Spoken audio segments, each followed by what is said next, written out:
Olá pessoas, como vão? Tudo bem com vocês? Comigo está tudo ótimo. É, a razão de eu estar postando esse vídeo aqui hoje é uma forma de desabafo. Eu recebi essa semana um post, né, no meu Facebook de um amigo que eu gosto muito, sempre gostei, já o conheço há bastante tempo, sempre torci por ele, sinceramente, sempre desejei o melhor para a vida dele. E depois que eu me tornei ateu, eu me associei à Associação Brasileira dos Ateus e vira e mexe eu recebo alguns posts da associação que acho bastante interessante e eu inocentemente, no intuito de, sei lá, um sonho, sei lá, assim, é, fazer com fazer um benefício a essas pessoas tão radicais assim. Eu postava tal. Nunca tinha recebido assim, uma crítica a esse ponto de a pessoa falar para eu não fazer mais isso, que senão ele não ia ser mais meu amigo. Que os pastores que visitam o Face dele estão, lhes, estão lhe perguntando o que é isso, não sei o que e tal. Tudo bem. Eu quero dizer que eu nunca mais vou postar mais nada desse tipo. Quero aqui, em público, pedir desculpas para ele, mas que eu, embora ele não que, de repente venha não querer ser mais meu amigo, vou sempre continuar sendo amigo dele. O que ele precisar, se ele precisar, a qualquer momento, seja o que for que estiver dentro do meu alcance, eu vou ajudá-lo, tá bom? É isso aí, esse recado é para você, tá? Bem, eu vou aproveitar que eu estou fazendo esse vídeo e vou ler aqui um trecho de um livro chamado Quebrando o Encanto, tá? Vou tentar ser bem rapidinho, tá, gente? É assim, vem uma parte do livro que pergunta assim, o que está acontecendo? E ele lhes falou muita coisa em parábolas, dizendo, olhai, um semeador foi semear, e quando ele semeou, algumas sementes caíram à beira da estrada, e as aves vieram e as devoraram. Isso foi tirado de um trecho da Bíblia, de Mateus 13, versículo 3 e 4. Quem quiser confirmar. E continua assim, se a sobrevivência do mais apto tiver qualquer valor como slogan, a sobrevivência do mais apto tiver qualquer valor como slogan, então a Bíblia parece ser um bom candidato para o prêmio de texto mais apto. Tá? Aí faz um comentário muito interessante, que fala assim, observe uma formiga em um prado, laboriosamente subindo por uma folha de capim, cada vez mais alto, até que cai. Depois sobe outra vez, e mais outra, como Sísifo rolando sua pedra, sempre tentando chegar ao topo. Por que ela faz isso? Que benefício estará buscando para si próprio nessa estranha e extenuante atividade? A pergunta é que está errada. Não há benefícios biológicos para a formiga. Ela não tenta obter uma visão melhor do território, nem procura comida ou se exibe para um parceiro em potencial, por exemplo. Seu cérebro foi dominado por um parasita minúsculo, Dicrocelium dendriticum. Dicrocelium dendriticum, que precisa entrar no estômago de um carneiro ou de uma vaca para completar seu ciclo reprodutivo. Tá? Me perdi um pouco aqui. Tá.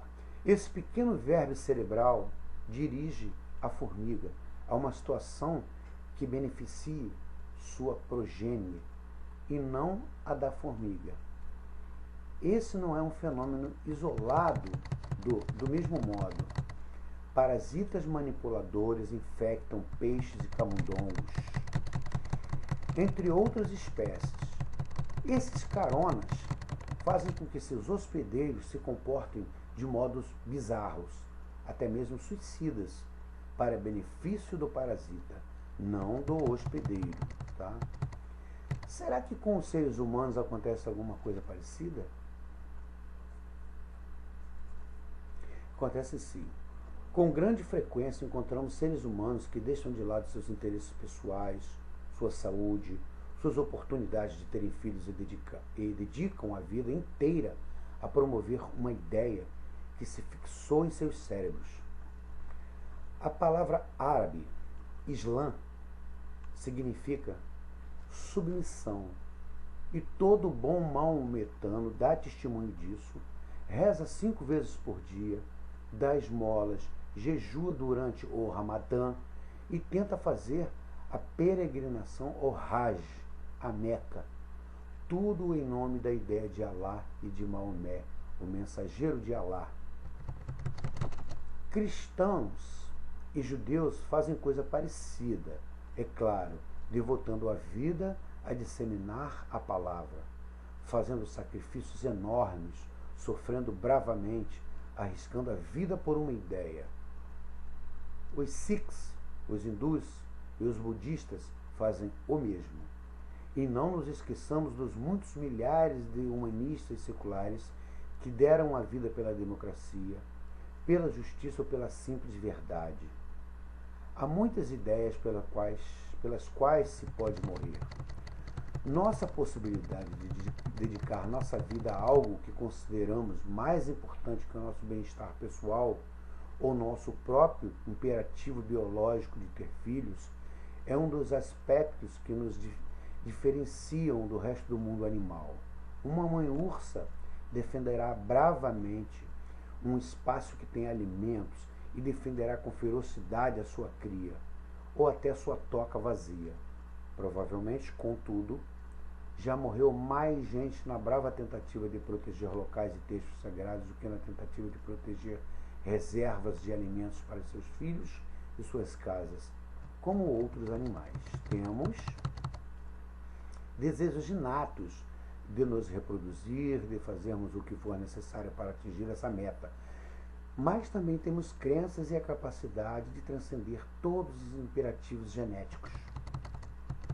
Esse fato nos torna diferentes, mas é em si mesmo um fato biológico, evidente para a ciência natural. É algo que exige uma explicação da ciência natural, como apenas uma espécie, Homo sapiens, veio a ter essas perspectivas extraordinárias quanto à sua própria vida. É uma pergunta. Como apenas uma espécie, Homo sapiens, veio a ter essas perspectivas extraordinárias quanto à sua própria vida? Dificilmente alguém dirá que coisa mais importante na vida é ter mais netos que seus rivais, mas esse é o default sum bonum de todo animal silvestre. É tudo que eles sabem. Eles não passam de animais. Existe uma exceção interessante. Parece o cachorro, o melhor amigo do homem. Não consegue mostrar uma dedicação que rivaliza com a de seu amigo homem? O cachorro não chega a morrer, se necessário, para proteger seu dono? Sim, e não se trata de mera coincidência o fato de que esse traço seja encontrado nas espécies domesticadas.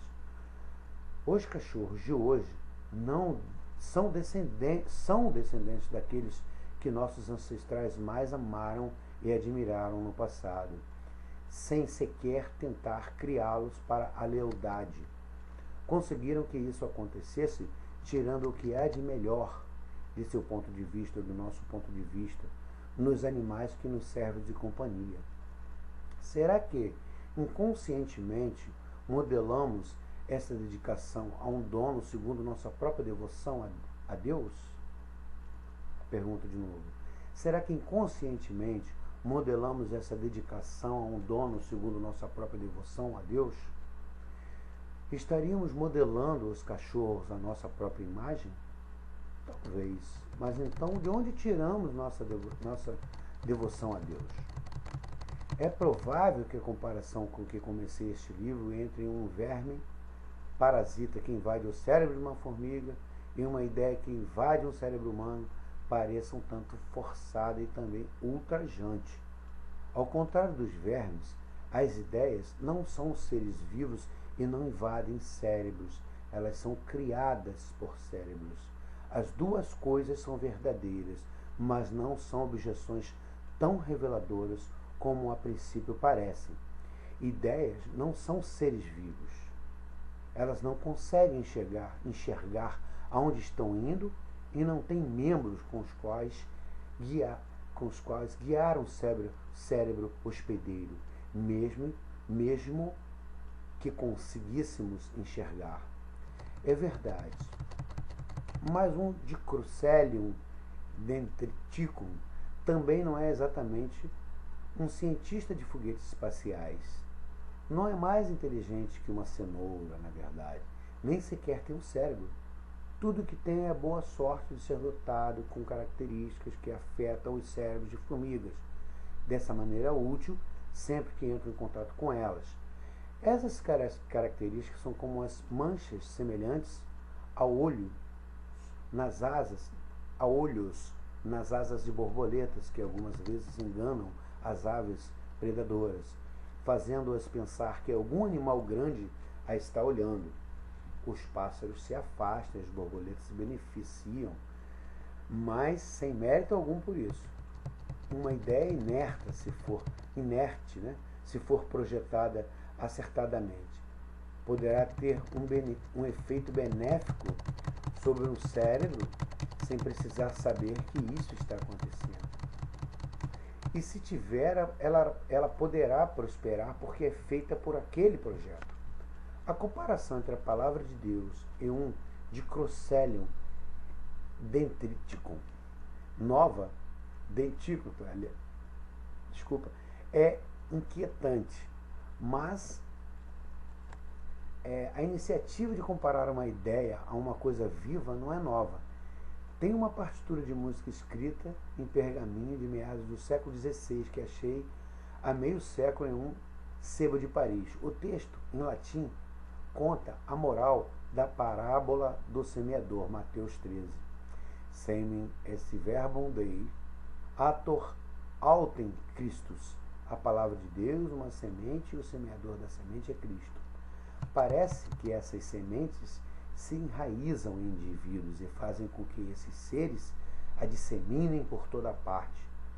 Em compensação, os hospedeiros humanos alcançam a vida eterna.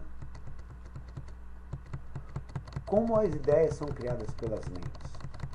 Pode ser por inspiração milagrosa, pode ser por meios mais naturais, já que as ideias se disseminam de mente para mente, sobrevivendo a traduções entre linguagens diferentes, pegando carona em cantigas, ícones, estátuas e rituais, unindo-os em combinações estranhas na cabeça de pessoas em particular, onde dão origem ainda a outras novas criações que trazem semelhanças de família com as ideias que as inspiram, mas acrescentam características novas e outros poderes à medida que avançam, e talvez algumas das ideias selvagens que inicialmente invadiram nossas mentes tenham tido descendentes que foram domesticados e amansados quando tentamos nos tornar seus donos, ou pelo menos seus administradores, seus pastores.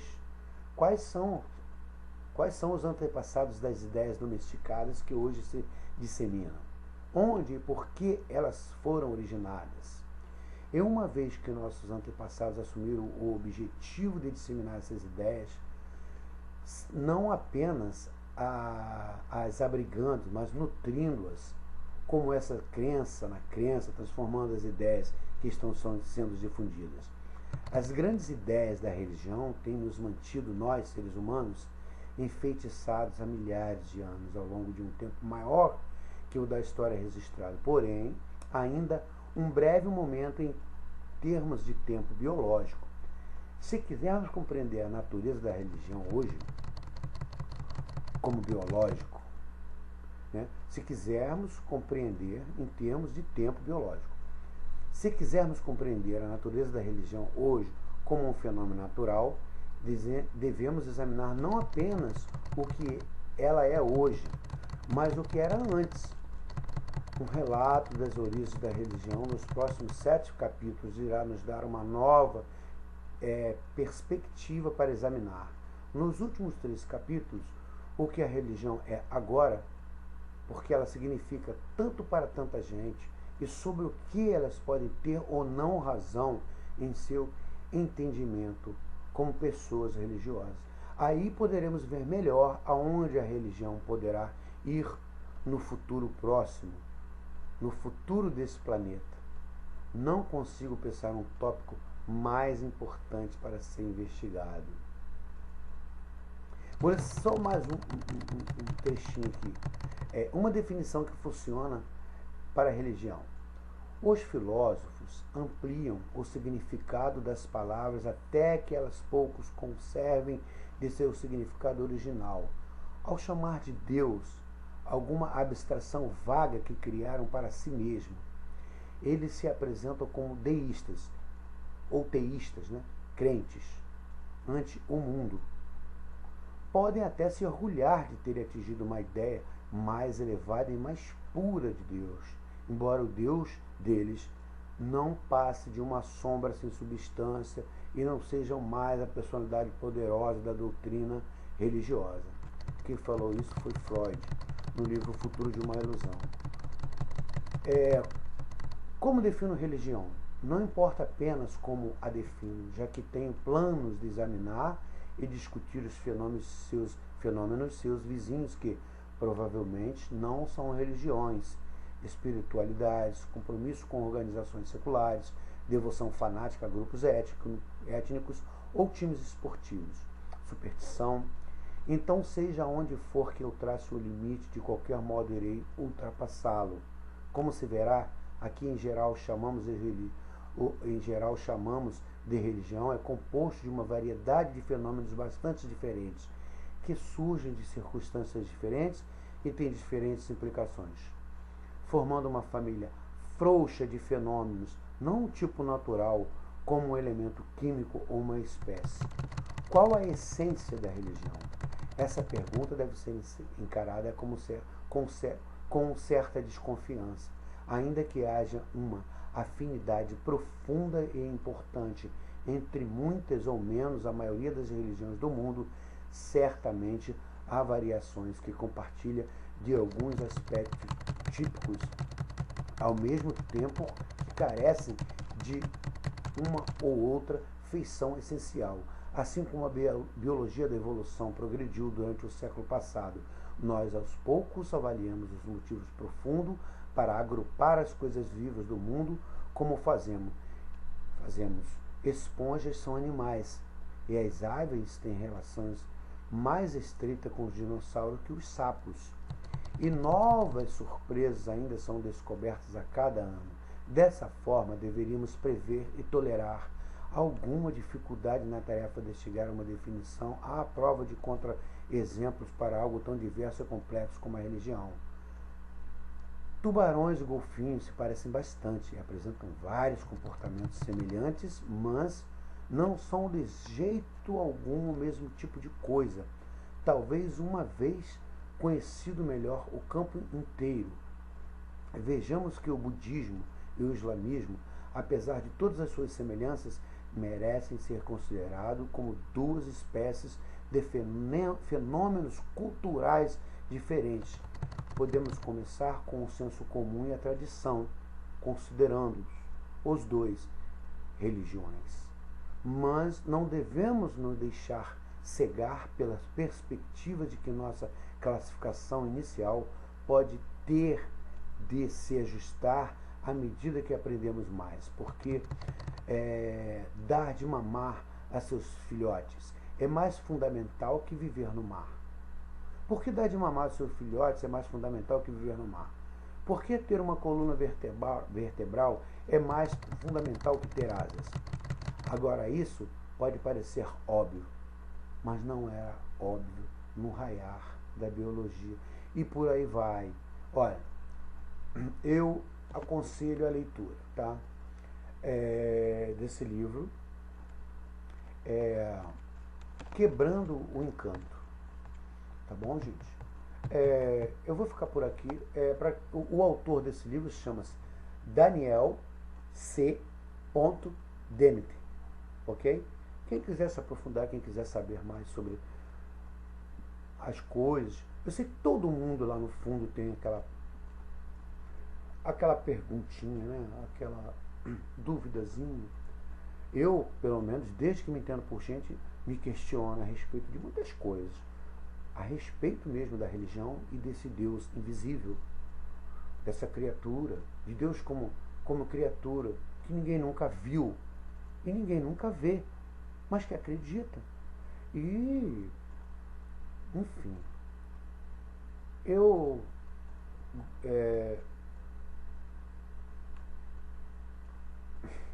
gostaria muito que as pessoas procurassem ler mais, procurassem.